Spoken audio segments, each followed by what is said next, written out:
Hello friends, आदाब। हमारे channel study class completely में आप सभी का स्वागत है। आज का टॉपिक है अभ्यास प्रश्न प्रारंभिक परीक्षा एंशिएंट हिस्ट्री का कुछ क्वेश्चन है प्रीवियस ईयर का जो है।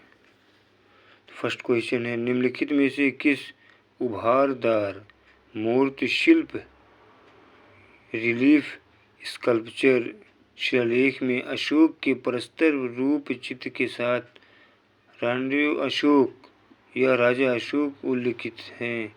किसमें? कंगनहल्ली में उल्लिखित है। तो IAS 2019 में क्वेश्चन आया था ये।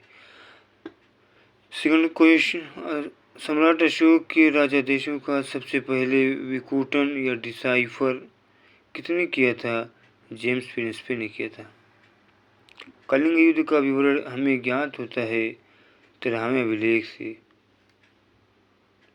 अशोक के निम्नलिखित अभिलेखों में से किसमें दक्षिण भारतीय राज्यों का उल्लेख हुआ? किसमें उल्लेख हुआ? द्वितीय मुख्य शिलालेख में। इंडिका का लेखक कौन था? मेगास्थनीज था। MPPCS में आया 2015 में। कौटिल्य के अर्थशास्त्र के अनुसार मौर्यकालीन न्याय व्यवस्था में निम्नलिखित न्यायालय अस्तित्व में थे। कौन कौन थे? धर्मस्थी और कंटक शोधन, ये थे अर्थशास्त्र के अनुसार मौर्यकालीन न्याय व्यवस्था में न्यायालय अस्तित्व में थे। मौर्य काल में टैक्स को छुपाने या चोरी के लिए इनमें से क्या दंड दिया जाता था? क्या दंड दिया जाता था? मृत्युदंड दिया जाता था। निम्नलिखित में से राज्य के सप्तांग सिद्धांत के अनुसार राज्य का 7वां अंग कौन था? मित्र था। 7वां अंग मित्र था। निम्नलिखित शिलालेखों में से कौन सा एक अशोक के राज्य क्षेत्र के पूर्वतम भाग में स्थापित किया गया? कौन था? धौली मुख्य शिला राजादेश।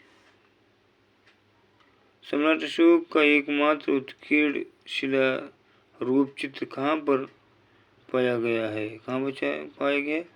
कंगनहल्ली में पाया गया। सम्राट अशोक का एकमात्र उत्कीर्ण शिला रूप चित्र कहाँ पाया गया? कंगनहल्ली में।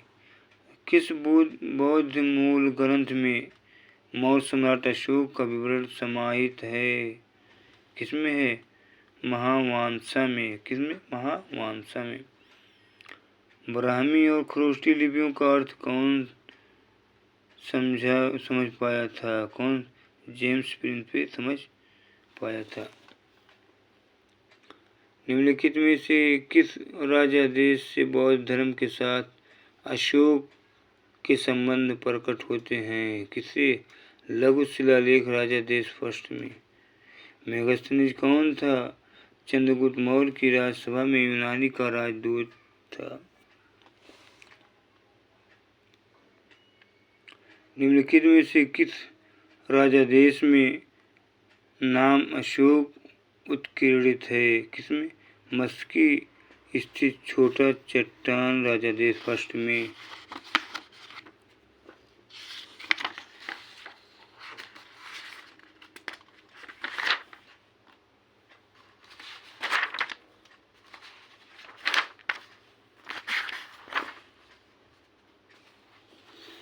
अगला क्वेश्चन है,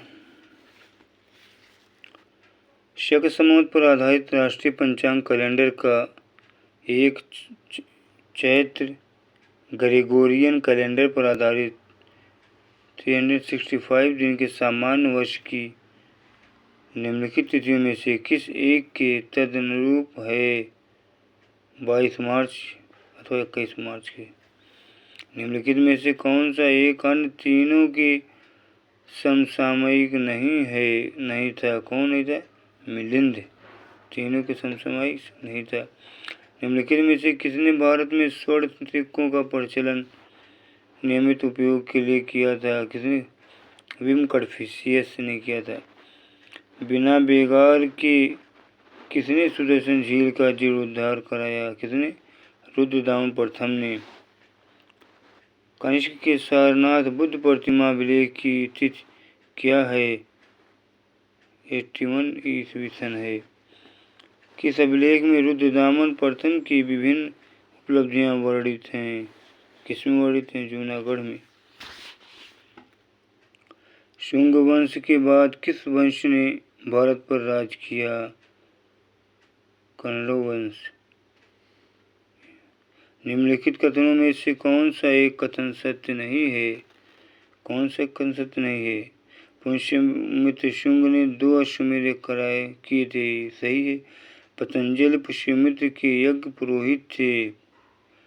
बाणभट्ट ने पुष्यमित्र शुंग को आर्य कहा है। भरहुत स्तूप बनाने का श्रेय पुष्यमित्र शुंग को दिया जाता है, ये भी सही 2010 में है। क्या नहीं सही? बाणभट्ट ने पुष्यमित्र शुंग को आर्य कहा है। बाणभट्ट की रचना किसने की है? देखिए तो बाणभट्ट कौन थे, देखिए उनके बारे में। प्राचीन काल में भारत पर आक्रमणों के संबंध में निम्नलिखित में से कौन सा एक सही कालक्रम है? कौन पहले? यूनानी किए, फिर शक, फिर कुषाण। यूनानी, कुषाण, शक। शक, यूनानी, कुषाण। शक, कुषाण, यूनानी। सबसे पहले कौन किया था आक्रमण? पहले यूनानी है। कौन पहले? यूनानी, फिर शक, फिर कुषाण। सूचीफर सूची शिखंड को सुमेलित कीजिए तथा नीचे दिए गए कोड से सही उत्तर चुनिए। गंधार कला, जूनागढ़ शिलालेख, मिलिंदपन्ह और तक्षशिला लेख। मिलिंडर प्रतीक और कुषाण रुद्रदामन। तो गांधार कला कहाँ है? गांधार कला किसमें पाई? कुषाण लोगों पाया। मिलिंदपन्ह मिनेंडर में और जूनागढ़ शिलालेख रुद्रदामन फर्स्ट में पाए। तक्षशिलालेख किसके लिए? ये प्रतीक के लिए। तो कौन सही है? ये इसमें जो है 10 का सी सही है। ए का 3rd, बी के 4, सी के 1st और डी के 2। हमारे चैनल स्टडी क्लास कंप्लीटली को लाइक करें, शेयर करें, सब्सक्राइब करें। Thank you for watching.